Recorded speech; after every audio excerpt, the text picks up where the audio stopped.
I wake up this time every year and I got anxiety, I got butterflies, but I think that's a good thing. You know, I think when you wake up and you don't, it's probably time to go do something else. And as long as you're still getting those butterflies and anxiety and can't wait to get out there, it's, you know, there's nothing better this time of the year. I think the World of these guys is a really good group. They've been working hard. I think now it's time for them to start, you know, putting forth that effort and the energy when we get on the field on February 14th. It's rejuvenating every year. There's nothing like, this is like Christmas morning for me when you get a chance to watch your guys get out there. There's nothing like opening day. The Bulldogs, Warhawks, and Tigers fired up, and so are we. It is officially opening day of the college baseball season. Welcome to a supersized edition of sports.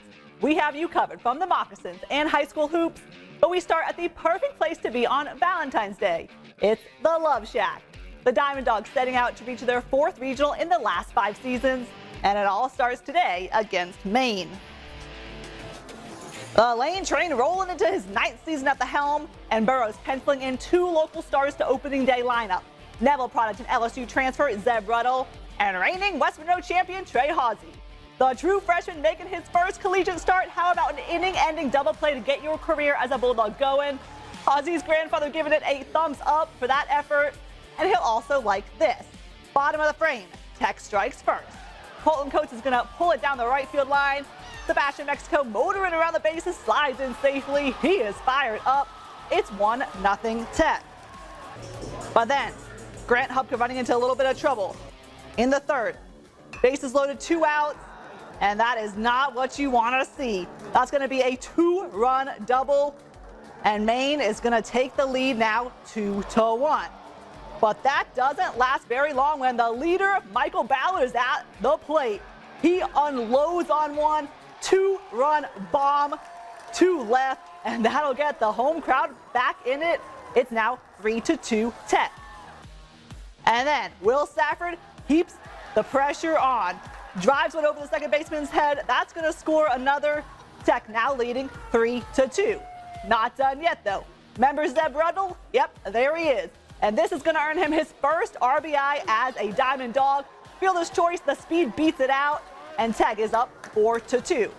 The rain starts coming down. We go into a delay, but the relief pitching in this one was awesome, and they held on to win. Tech goes on to unload the offense in the final innings, and Louisiana Tech picks up an opening day victory, 14-3. Let's now play 2 out at the Lou. Great afternoon to check out the Warhawks versus Eastern Illinois. Just the 3rd ever matchup between these programs. ULM legend Lou Santamont and former athletic director Bruce Hanks anxious to see some Warhawk baseball. Off to a shaky start though. Starter Daniel Gonzalez with some opening day jitters, loads the bases, walks in a run. ULM down 2-0 in the 1st. Colby Lunsford trying to jumpstart the offense, drives this one to the wall, and he'll be stranded at 2nd though. Now ULM down 4-0. Trying to get some life going in the bottom of the 2nd. Bases loaded, 1 out. Fielder's choice is going to score 1, and the Warhawks are on the board. 3 runners still on board. We have slugger Jake Haggard coming to the plate, and he does what cleanup hitters are supposed to do. Cleans it up, a 3-run shot. The Warhawks win their season opener 11-7. How about a sweep to start the season too? ULM takes game 2, 8-1. Grambling baseball out in Houston for the HBCU Classic to start the season. Top of the 6th, we're tied at 4. And Canoe Jacob Gishard gets a hold of one, crushes a 2-run homer. That's going to give the Tigers the lead. This one would go to extras, and the defense of Grambling steps up. G-men start the season off with a thrilling win over Jackson State, 8-7.